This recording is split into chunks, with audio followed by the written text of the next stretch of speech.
ஆப்கானிஸ்தானின் தற்போதைய தாலிபான் அரசாங்கம் இந்தியாவுடன் புதிய வகை விமான இணைப்பை உருவாக்கும் திட்டத்தை முன்வைத்துள்ளது.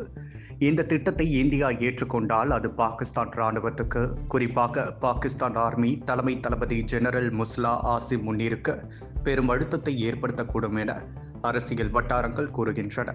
சில நாட்களுக்கு முன்பு ஆப்கானிஸ்தானின் தாலிபான் வெளியுறவு அமைச்சர் மௌல்வி அமீர் கான் முத்தாகி இந்தியாவுக்கு பயணம் செய்தது இந்த மாற்றத்திற்கான முக்கிய காரணிகளில் ஒன்றாக கருதப்படுகிறது.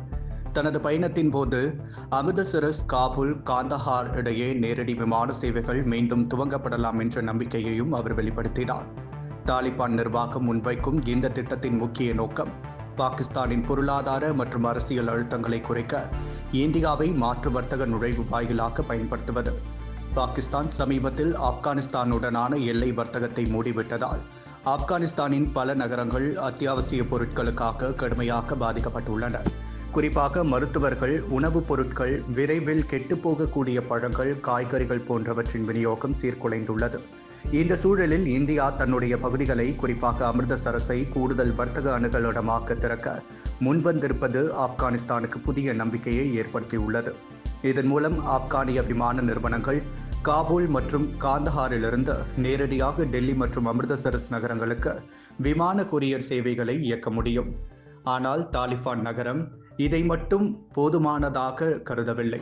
பாகிஸ்தானுடனான எல்லை மோதலால் பாதிக்கப்பட்டுள்ள காந்தஹார் போன்ற நகரங்களுக்கு அவசர பொருட்களை விரைவாக சேர்க்கும் விதமாக காந்தஹாரை ஒரு கூடுதல் தொடர்பு புள்ளியாக சேர்க்க இந்தியா அனுமதி வழங்க வேண்டும் எனவும் கோரியுள்ளது. பாகிஸ்தானின் எதிர்மறை நடவடிக்கைகளை சமநிலைப்படுத்த இந்தியா இந்த திட்டத்தை தீவிரமாக பரிசீலித்து வருவதாக தகவல்கள் தெரிவிக்கின்றன.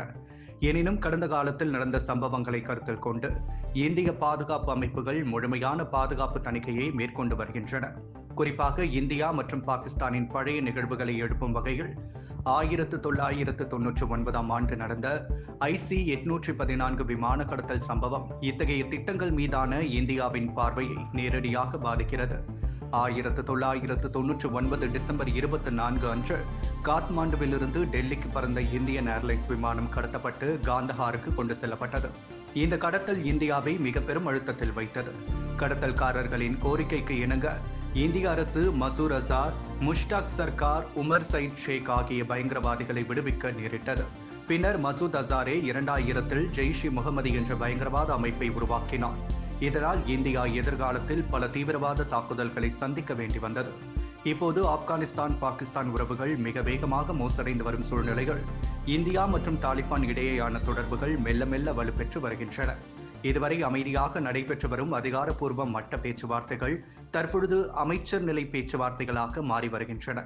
மொத்தத்தில் இந்த திட்டம் இந்தியா உறவுகளில் புதிய திருப்பமாகவும் பாகிஸ்தானுக்கு ஒரு புதிய சவாலாகவும் மாறக்கூடிய சூழல் உருவாகியுள்ளது.